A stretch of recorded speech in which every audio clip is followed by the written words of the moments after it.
Hey everyone, this is Luke again, and welcome back to yet another episode of the Ninjago Iceberg series.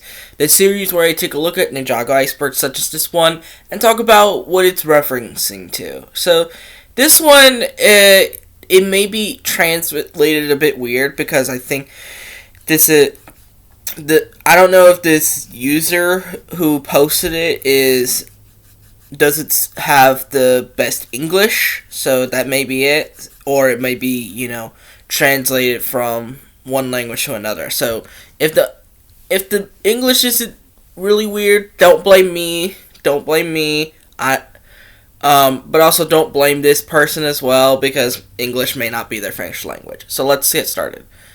The kingdoms. I'm guessing this is the realms, you mean. The realms. Because they may be called kingdoms in other places. So I'm pretty sure this is a reference to the realms as a whole. So all the known realms that we know. I'm not going to say which ones are which, because that's going to take a little too much time.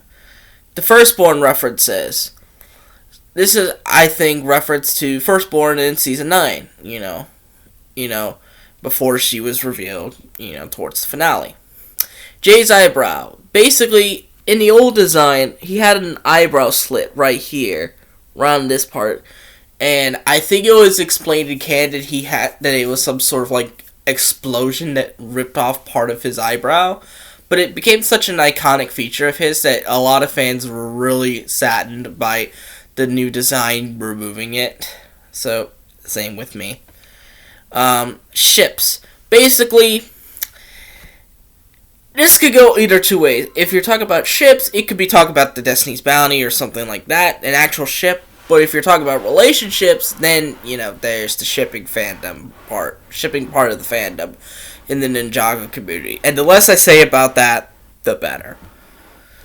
Ninjago without context. This is basically any sort of, media account or video where they just splice a bunch of Ninjago clips of characters saying the most ridiculous thing, whether it be really bad, really hokey, or just really suspicious, and, put them in a compilation, Ninjago without context.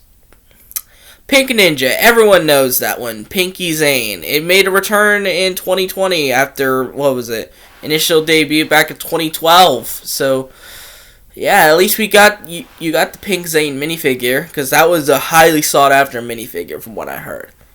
Golden Ninja. Of course, everyone knows the Golden Ninja, Lloyd, filling his destiny as the ultimate Spinjitzu master. The filler of the second season. Yeah, the first half of the second season is highly regarded as filler by the Ninjago community, who really don't know what the definition of that word is. You may not like those episodes, and that's completely and utterly understandable.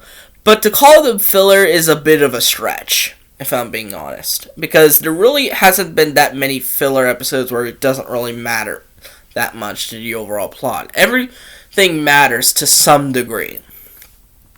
Shadow of Ronin. I hope to play this on my channel someday, along with the other Ninjago games. But it's basically it's not canon, but it should be canon, Ninjago game that exists between seasons 4 and 5, and it contains the debut of the aforementioned character, Ronin, before his debut in season 5. The Golden Weapons. Everyone knows the Golden Weapons. Shuriken's of Ice, Nunchucks of Lightning, Scythe of Quakes, and the Sword of Fire. Everyone knows that. They made a brief return in Marchione and were never seen again since. The Fold. The former band of Ninjago. And I say former because Ninjago obviously has a new theme song called We Rise, and it looks like the Fold isn't really going to be at the forefront of the making of the music of Ninjago anymore, which sucks, but it is what it is, I guess. Let me just see. Long before time had an name. Everyone knows that quote. Everyone knows that. Even Ninjago fans who left before that know that quote, bar none. They know that quote by sheer memory alone. So everyone knows. first Spinjitzu master, who's pretty much God in Ninjago. He's pretty much Ninjago's version of God. And, he basically rules all, sort of thing. And it's the father of Garmadon Wu and the grandfather of Lloyd. The Ninjago tournament game. I've seen this before. This is, I think, a mobile app that was ultimately pulled after a few years. But a lot of people, from what I heard, love the Ninjago tournament game, and I hope that there is an archive of it somewhere. Because I definitely want to play this along with Shadow of Ronin. Dab. Sorry, but I think this is in reference to certain Ninjago characters seemingly dabbing. Like, there was one instance of Jay doing this motion, which is conceived to be a dab. Then there was Nicole in Season 11 doing landing a pose like this, which is looking like a dab. And then there's Kai dabbing like this. So far, we need Zane dabbing, Lloyd dabbing, and Nia dabbing. I hate dabbing so much, but it became such a worldwide sensation in 2016, 2017. Thanks a lot, Cam Newton. Overlord using Spinjitzu. Yeah, in the finale of Season 3, Overlord briefly uses Spinjitzu, and it was a big-ass version of Spinjitzu. It was like Spinjitzu on steroids, pretty much. And even then it was stopped, but a lot of people thought the argument for how it was stopped is kind of convoluted because it was Season 3. So, Jay using the win. Obviously, I think I mentioned this in the last Iceberg video, but if you didn't catch the drift, this is a mistake that Jay made with the win. Obviously, that led to some theories that Jay and Moro are related, but that ultimately it was just a mistake. That's all it was. Let me see if I missed anything, because I think I missed something last time. The ages of the characters are not known, so there's only 3 layers. Thank God. Yeah, and this always bugged me. Why are the ages of the characters not known? I do think we need genuine ages, especially considering a lot of the fandom, as I mentioned before with the ships characters that are underage a lot of the time. So if we know their proper ages, we can prevent that sort of thing from happening. The timeline that doesn't make sense. Now, I'm not quite sure what this is referencing. This could either reference Season 2's brief timeline in Wrong Place, Wrong Time, but it could also be referencing to Season 6, because that whole timeline in itself didn't make much sense either. So, who knows? Jay the P-Star. I hope I don't even know what that's referencing, and frankly, I don't want to know. But if I had to guess, maybe it's in reference to Sweating to the Goldies, because their one shot with Zane and Jay posing, it kind of looks like something from a Playboy magazine, and if you know what Playboy is, it kind of fits that description. So maybe that's in what's referencing to, but I think it may also reference Jay being naked in Season 4, with that fight against Bolobo, where he was straight up naked for some reason. Who knows? The Sword of Sanctuary and the Crystal of the Kingdom. Sword of Sanctuary and the Crystal. I think this is in reference to the Sword of Sanctuary from Season 5 and the Realm Crystal. Yeah, kingdoms are realms in this version. And the Realm Crystal, which obviously was destroyed in Season 10. And I say Season 10 because I know it was technically destroyed in Season 6, but technically since that timeline never happened, it ultimately was destroyed in Season 10, trying to block off the Oni Gateway, but that ultimately ended up never doing anything. And the Sword of Sanctuary, I think, was only used a few times because it is a very overpowered weapon, because you can literally predict your opponent's next move with it. Onis are demons. Yeah, I'm pretty sure that's actually what this word means in Japanese. I'm pretty sure Oni in Japan means demon or devil. Because I remember, what was that game? Ao Oni. That was it. Ao Oni. which I think means Blue Demon or Blue Devil. It's a really old indie game. You've seen a lot of YouTubers play that back in like the old days of YouTube. The Dark Island. Now, I'm pretty sure this is referencing the island itself, but I also thought maybe it's referencing to the Dark Island trilogy of books that are canon, but nobody really knows about them. But if we're going off of the Dark Island, then yeah, it's basically the polar opposite of Ninjago's Island.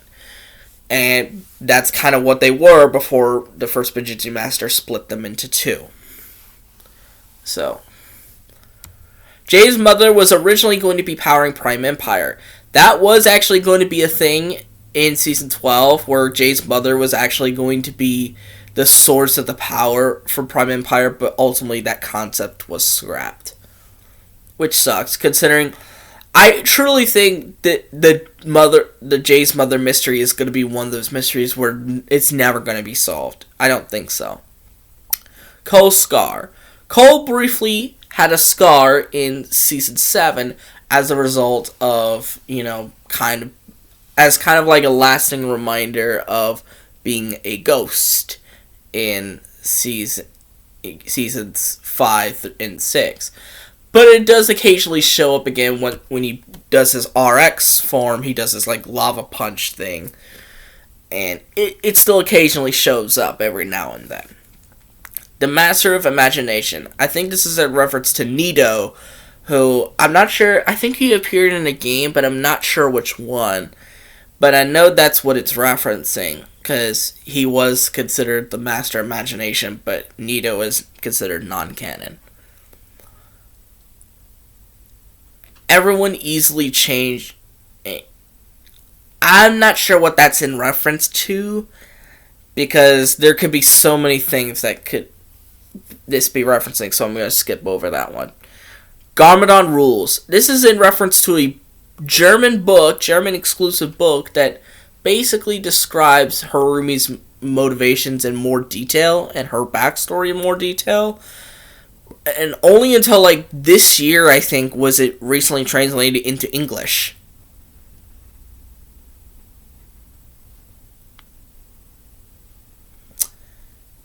Memes. Yeah, there are a bunch of Ninjago memes in pretty much all sectors of the internet, whether it be Reddit, as I'm on here right now, Twitter, Instagram, YouTube, Discord, Whenever there's a show, there's gonna be some memes behind it, so.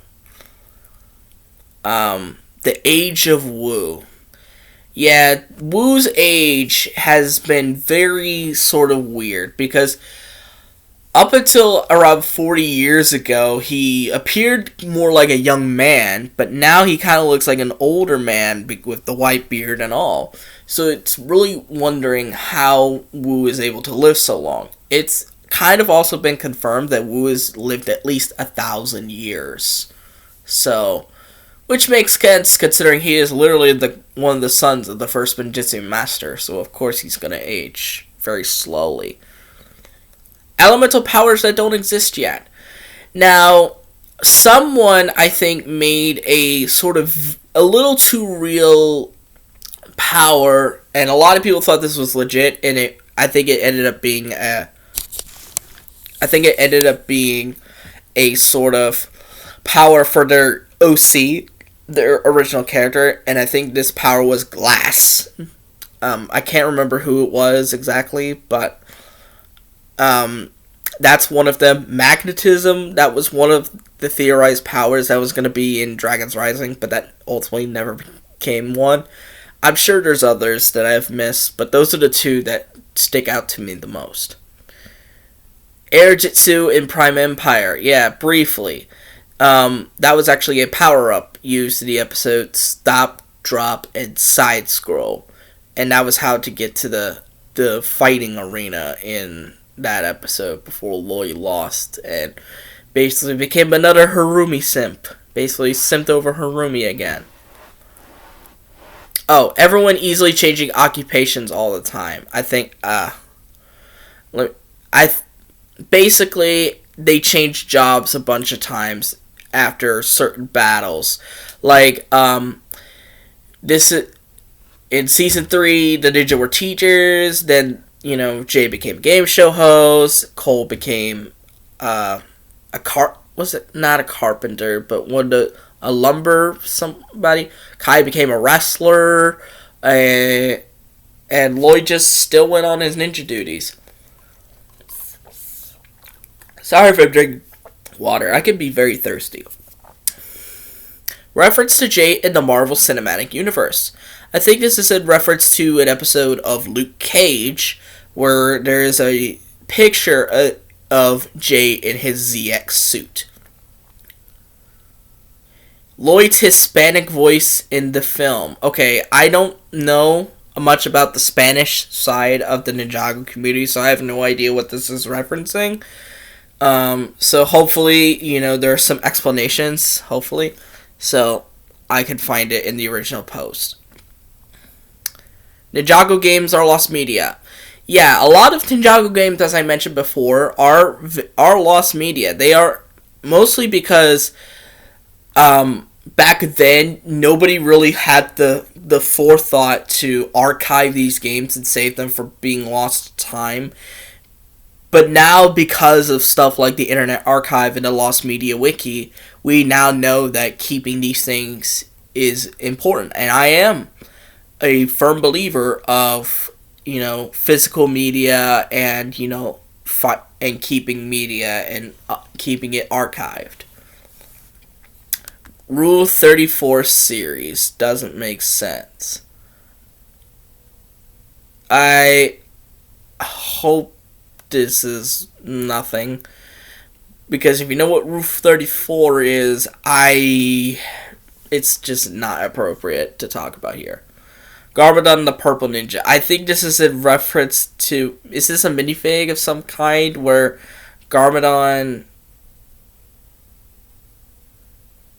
Let me visit the post. Let me see if there's an explanation.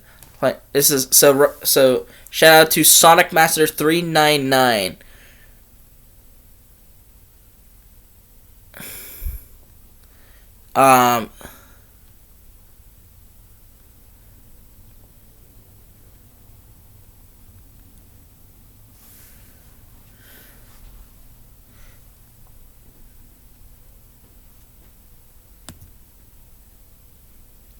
Okay, so no.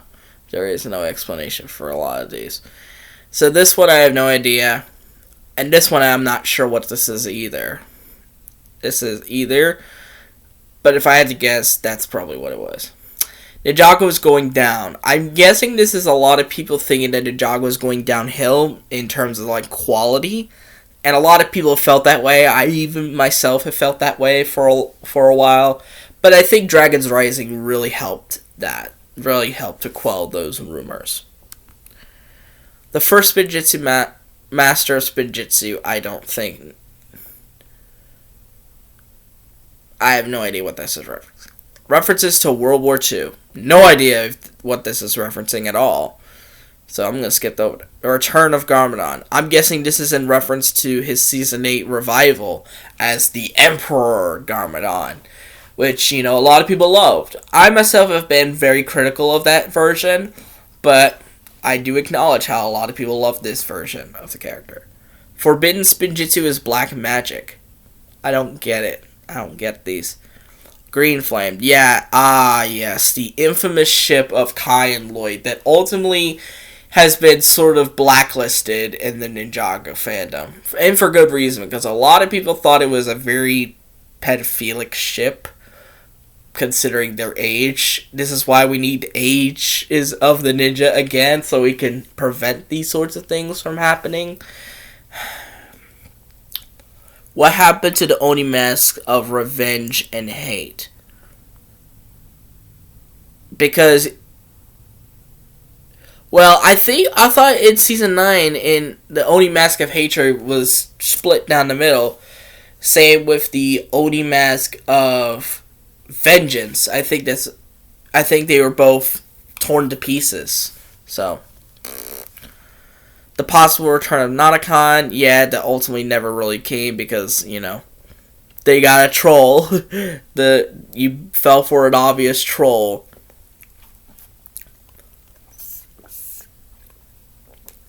Basically, a lot of people thought Nautica was going to come back because Clutch Powers rubbed the Teapot of Tyron, disappeared, and then its later son Clutch Powers escaped from it.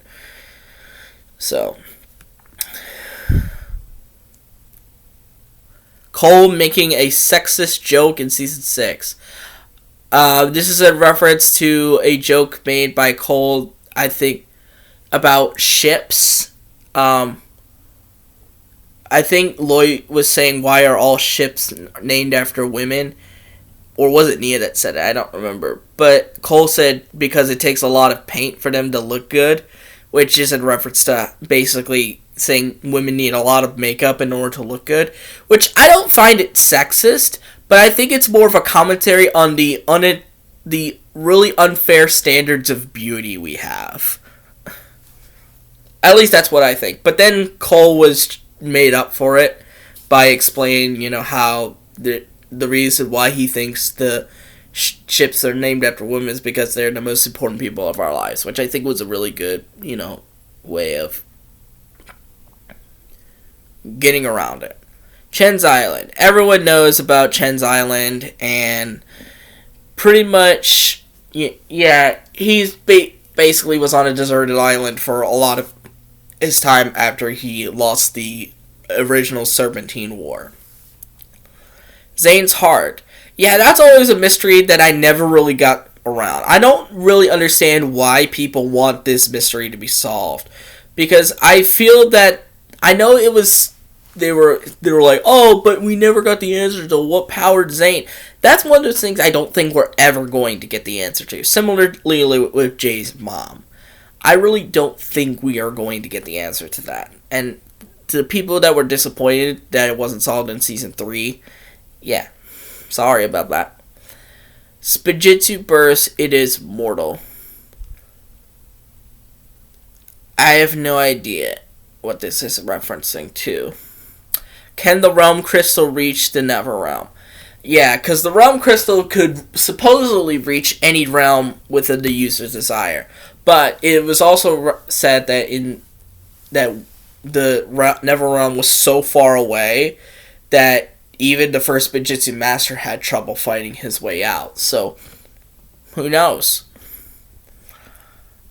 Is Air Jitsu black magic or not? Again, I don't know what this is referencing to. I think it's in reference to the fact that technically it is, because I think the reason why it was written out after season 7 was because it opened up a portal to another realm within Cole's Scar, and it would have resulted in the end of Ninjago as we know it. So technically, I think yes, it is. Whereas Forbidden Spinjitzu, I could kind of see it, because it's one of those things where you don't really want to use it all that much, but you may have to use it as like a last resort. Artifacts create. I'm guessing this is referencing to artifacts, created, all over the world of Ninjago. As I mentioned, like the Teapot of Tyron, the Sword of Sanctuary, all those other things that make up the world of Ninjago. And then the final one that we see here is the pilot and Day of the Departed removed from Netflix. I don't know about that, but I do know that I know the pilots is seemingly omitted from a lot of streaming services, and I don't get that. Like, why is it not on there? Day of the Departed, I think, also went through a similar issue. Same with Skybound, I think. Netflix, this is why I don't trust Netflix too. That's why I'm glad they're only distributing it rather than just, having firm control over it like a lot of series. Because Netflix is super infamous for canceling series after 1 or 2 seasons just because they could, Because if Netflix had control of Ninjago, we would only have 1 or 2 more seasons, and that's it. We would have the most anticlimactic conclusion ever. And so far, I'm really glad that they only got distribution rights in the US. But that's it. Gonna be it for this video. Sorry if this one isn't as long as the other one, but really wasn't as much. And sorry if I skipped over some of these. I didn't know what exactly they were referencing to, so I just kind of skipped over them. So thanks to Sonic Master 399 for making this iceberg. So yeah. Sorry if you saw my real name. Right there. But anyways, I hope you guys liked this video. Give it a thumbs up, subscribe to the channel by clicking the red subscribe button, and clicking the notification button to see every video that I will upload. And I'll see all you folks in the next video. Bye bye.